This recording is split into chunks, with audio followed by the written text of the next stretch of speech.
নমস্কার বন্ধুরা, মঞ্জুশ্রী রান্নাঘরে আপনাদের সবাইকে স্বাগত। আজ আমি আবার একটি রেসিপি নিয়ে এসেছি। পটল আলু দিয়ে রুই মাছের পাতলা ঝোল। এই গরমে তেল মশলা যত কম খাওয়া যায় ততই ভালো।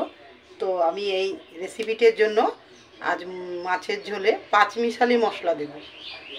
মশলার মধ্যে রয়েছে অল্প ছোট চামচের 1 চামচ কালো সর্ষে, 1 চামচ জিরে, 1 চামচ সাদা সর্ষে, 1 চামচ পোস্ত, 8-10টা গোলমরিচ ঝালের জন্য, আর দিয়েছি কাঁচা লাল 2টো লঙ্কা।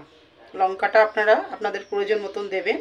আর একদম অল্প পরিমাণে হাফ ইঞ্চির থেকেও কম একটু আদা ছোটো টুকরো করে কেটে নিয়েছি। তো এই 5 মিশালি মশলা দিয়েই খুব মুখরোচক একটা মাছের ঝোল করব। তো আগের দিন আপনাদের দাদা মাছ নিয়ে এসেছিলো, পরিমাণে একটু বেশি ছিল, তো সেখান থেকে আমি 3 পিস মতো মাছ ভেজে রেখে দিয়েছিলাম।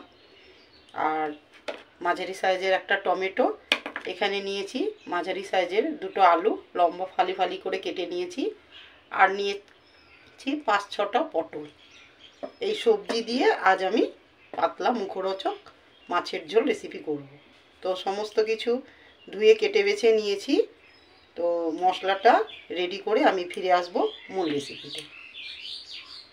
তো মশলাটা রেডি করে নিয়েছি, আর কড়াইয়ে তেল দিয়ে গ্যাস জেলে কড়াই বসিয়ে 2 চামচ তেল দিয়ে দিয়েছি। তো প্রথমে আলুগুলো একটু ভেজে নেব। আলুগুলো যেহেতু একটু বড় সাইজের করে কেটে নিয়েছি, তো আলুগুলো একটু লাল করেই ভাজতে হবে। ভাজার সময় দিয়ে দেব অল্প পরিমাণে হলুদের গুঁড়ো, যাতে আলুর কালারটাও সুন্দর আসে।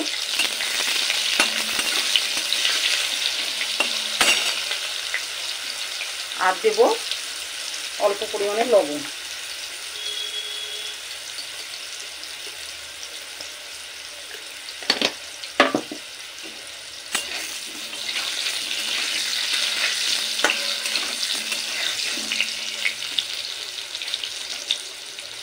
মাছের ঝোলের যে কোনো সবজি একটু ভেজে নিলে খেতে খুব ভালো স্বাদ আসে। বন্ধুরা, আপনাদের কমেন্টগুলো আমি পড়েছি, আপনারা খুব সুন্দর সুন্দর কমেন্ট করেছেন। তো আপনাদের সবাইকে আমার মন থেকে অনেক অনেক ধন্যবাদ। আমার খুব ভালো লেগেছে আপনাদের কমেন্টগুলো। তো আপনারা এইভাবেই আমার পাশে থাকবেন, আর আমার ভিডিওগুলোকে লাইক শেয়ার আর কমেন্ট অবশ্যই করবেন, বন্ধুদের সঙ্গে শেয়ার করবেন।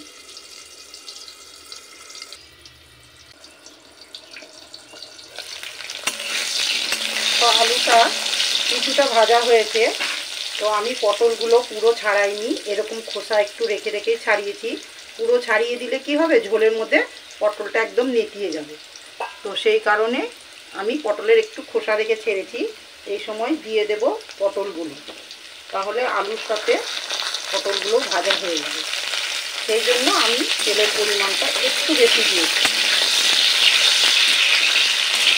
যেহেতু পটলের থেকে আলুটা বেশ শক্ত, সেই জন্য পটলটা আপনারা রান্না করে থাকেন সকলে, নতুন রাঁধুনিদের জন্য এটা জানলে অনেকটা সুবিধা হবে, সেই কারণেই বলে দেওয়া। তো আলুটা শক্তর কারণেই প্রথমে আলুটা দিয়ে 2 মিনিট আলুটা আগে হালকা ভেজে নিলাম, তারপরে পটল দিলাম। এবার পটলটা দেওয়ার পরেও আবার একটু ঢাকা চাপা দিয়ে আলু পটল একসাথে একটু ভেজে নিই।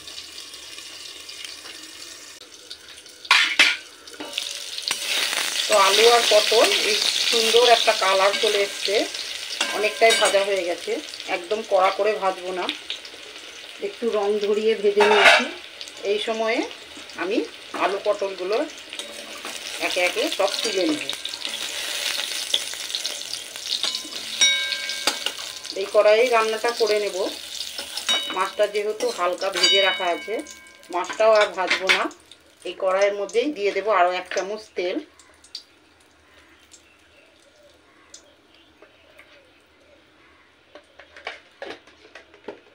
ফোড়নের জন্য দেব একটা শুকনো লঙ্কা, আর দেব অল্প কালো জিরে। ফোড়নটা একটু ভাজা ভাজা করে দিয়ে দেব কেটে রাখা টমেটো।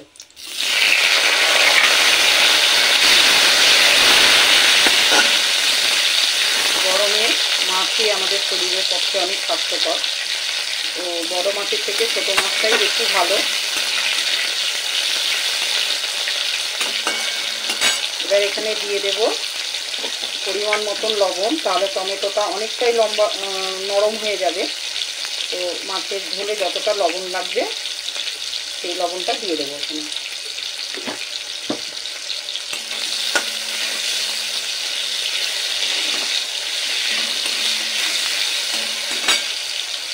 দেব 1 চামচ হলুদ গুঁড়ো,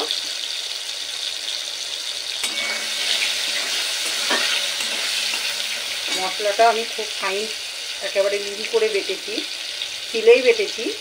তো সর্ষে আছে যেহেতু, তো এতেও সামান্য অল্প পরিমাণে একটু লবণ দিয়েছিলাম। তো এই সময় মশলাটাও দিয়ে দেবো।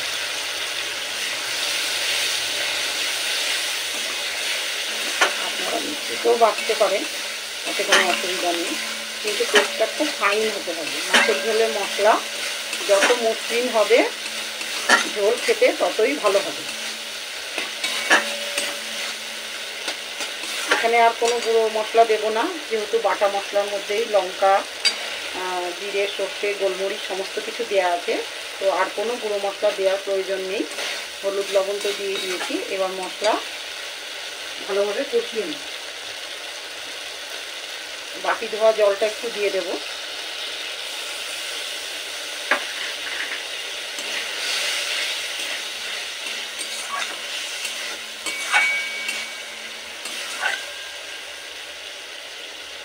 ঢাকা দিয়ে মশলাটা একটু মিনিট 2-3 কষে নিতে হবে। তো ঢাকা দিয়ে মশলা খুব ভালোভাবে কষিয়ে নিয়েছি। দেখুন চারি সাইড দিয়ে তেলটা উঠে এসেছে। এই সময় দিয়ে দেব ভেজে রাখা আলু আর পটল। আলু পটলটাও মশলার সাথে খুব ভালো করে মিশিয়ে নেব।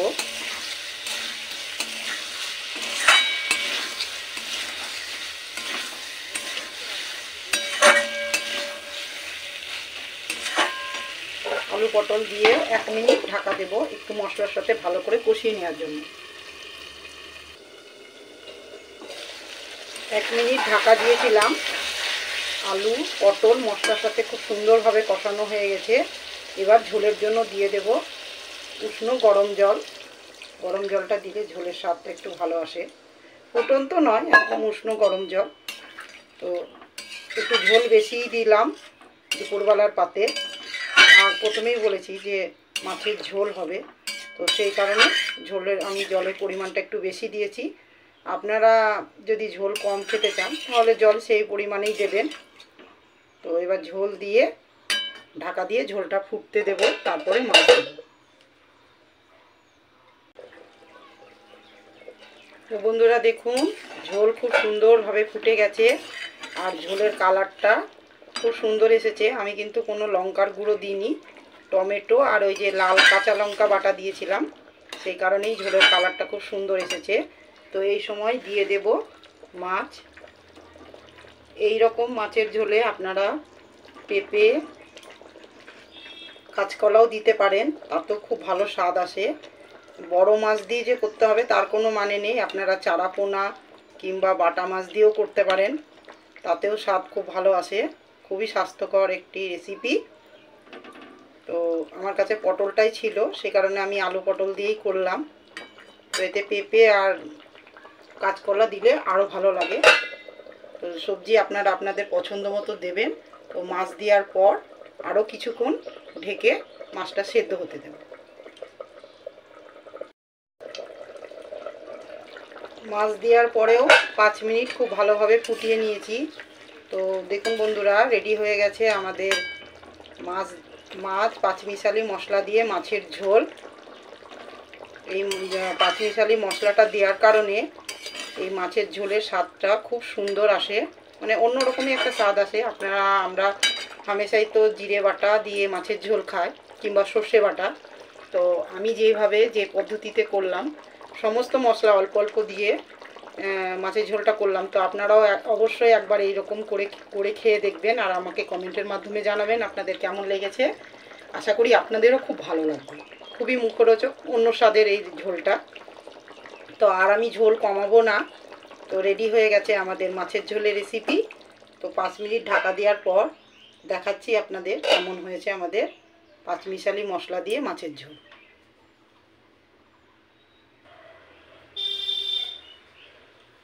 তো 5 মিনিট পরে ফিরে এসেছি বন্ধুরা।